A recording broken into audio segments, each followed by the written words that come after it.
চলতি অর্থবছরের প্রথম ৯ মাসে রাজস্ব আদায়ে বড় ধাক্কা খেয়েছে এনবিআর।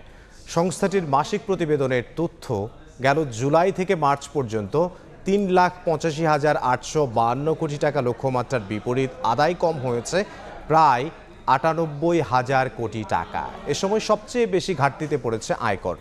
আগামীতে ব্যয়ের চ্যালেঞ্জ মোকাবিলায় রাজস্ব আদায়ের লক্ষ্য পূরণ করের আওতা বাড়ানো সহ বাস্তবমুখী কৌশলী পদক্ষেপ নেয়ার তাগিদ অর্থনীতিবিদদের।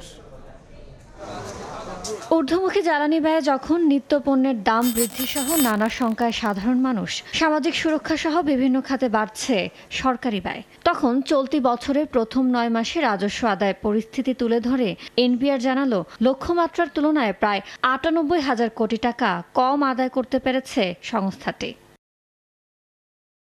মাসিক প্রতিবেদনের তথ্য চলতি ২০২৫-২৬ অর্থবছরের জুলাই মার্চ সময়ে রাজস্ব আদায়ের মোট লক্ষ্যমাত্রা ছিল ৩,৮৫,৮৫২ কোটি টাকা। বিপরীতে আদায় হয়েছে ২,৮৭,৮৮২ কোটি টাকা, অর্থাৎ ঘাটতি ৯৭,৯৯০ কোটি টাকা। এ সময় আমদানি শুল্ক, ভ্যাট ও আয়কর তিন খাতের কোনোটিতে অর্জন হয়নি লক্ষ্যমাত্রা। সবচেয়ে বেশি ঘাটতিতে পড়েছে আয়কর খাত। ৯ মাসে খাতটির লক্ষ্যমাত্রার চেয়ে পিছিয়ে ৪০,৬১৭ কোটি টাকা।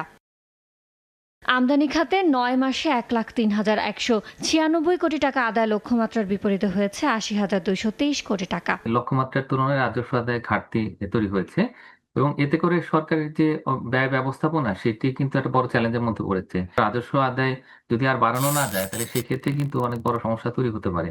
এখন বিশ্ব অর্থনীতিতে যে চাপ তৈরি হয়েছে ইরান যুদ্ধকে কেন্দ্র করে, তো সেটার চাপ তো আমরা দেখতে পাচ্ছি দেশের ভিতরে পড়েছে। এই মুহূর্তে আসলে সরকারের সবচেয়ে বড় যেটা করণীয় সেটা হলো যে খুব দ্রুত আসলে এই এনবিআর এর অটোমেশনের পথে হাঁটা, মানে করের আওতা বাড়াতে হবে, করের হার বাড়াতে হবে না, এটা হচ্ছে মূল কথা। রাজস্ব আদায়ের সবচেয়ে বড় খাত ভ্যাট।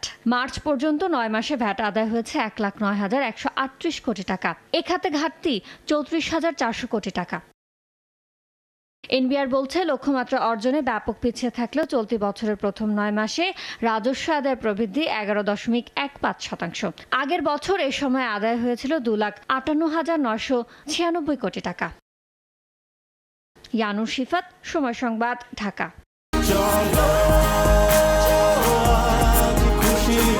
৪০ বছর ধরে অসংখ্য খুশির মিছিলে ছিল আইডিএলসি, থাকবে আগামীতেও।